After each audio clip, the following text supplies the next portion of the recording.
To introduce our culminating task in the course. We're going to be doing exactly the same culminating task that I would be doing if we were in the classroom, except we won't be utilizing tools and materials. We're just going to be building it virtually. Thankfully, we've received a free license from the nice people at Whitebox Learning. They have provided this tool to us free of charge through the end of this school year, just to help us deal with the pandemic. I've had a look at it. It's a really cool product. You'll not only be able to build a virtual dragster, but you'll be able to compete and race it against your classmates. So it'll be just like what happens at school, except, well, we're not at school. Okay, so whiteboxlearning.com, that's the website. You go there, click on login, and it's going to give you some choices. We are going to be doing the Dragster 2.0 project, which is right here. Click on that. It asks for your student ID and a group ID. The student ID is the code that I sent you in your email. The group ID is S3AJD. So put that in, hit login, and it'll get you to your screen. This is where all of the options are, starting with research, engineering, competition, outputs, build, and test. We're going to start with the research portion. That's the first part of the culminating task. I'm hoping everybody gets a chance to do it over the next couple of days. It will not take very long. Click on research, and this is the tab you get.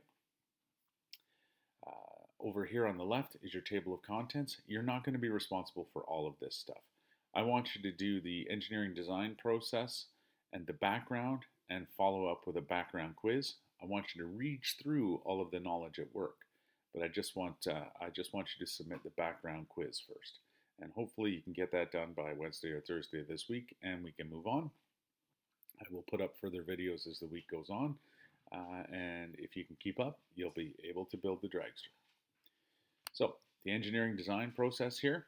I don't want to talk too much about this, but it is a process. There are a bunch of different accepted models for the design process, but they all have one thing in common. They're just a cycle. So there are a number of steps that get repeated over and over again. In the life cycle of a product, you keep repeating these until the end of the product's lifetime, at which point you abandon it and you move on. So we've all got products which you can't get support for anymore. That's because they've ended the cycle. Step one in the cycle, clarify the specifications and constraints, which is going to be done for you for your dragster here. Research and investigate, that's what we're doing by working through the material on the left of the screen. Generate alternative designs, you're going to have an opportunity to design a bunch of different dragsters. Choose and justify the optimal solution, the one you think is best. A prototype is the first of your models, so you just want to make one, and that allows you to continue the test cycle, so you can test and evaluate the one you've got. You can redesign the solution. Now, you don't always have to travel forward through the product design life cycle.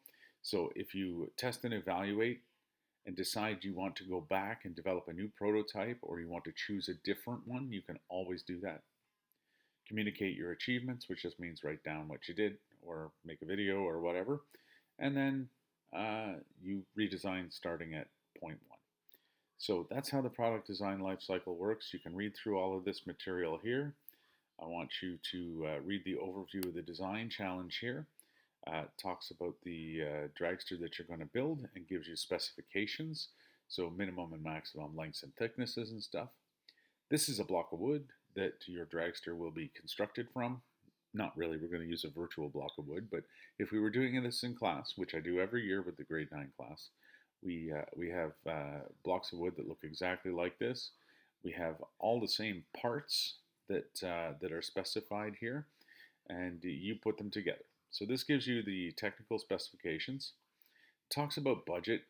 You don't need to worry about budget. If you click on the inventory tab up here, it gives you a price list for a bunch of things. This is if we were actually building a physical dragster, we'd be able to buy these. But since our dragster is virtual, money is no object. So go ahead, build $1 million CO2 car if you want. Then there's background here. Now this is what I want you to do first. So I want you to read through this material on background, and then I want you to take the quiz. So once you read through all of that, the background quiz is here. It's a multiple choice quiz that you could submit, and it will be graded for you, and I'll get the results so I can incorporate that in your marks. Over here, knowledge at work. I just want you to read through these. You don't need to do the worksheets. You don't need to do the quizzes. I'll make a quick video on how Newton's laws work and how they apply to the dragster, and you won't have to worry about that. So I just want you to get this done first before you move ahead to part 2, which is the engineering part. Now, I put an extra video from a teacher who has done this with his class, and he explains how to do this. If you'd like to go ahead, feel free. But I'll put up more information as the due dates approach. So if you could do this over the next couple of days, that'd be great, and we'll be in touch with the remaining part.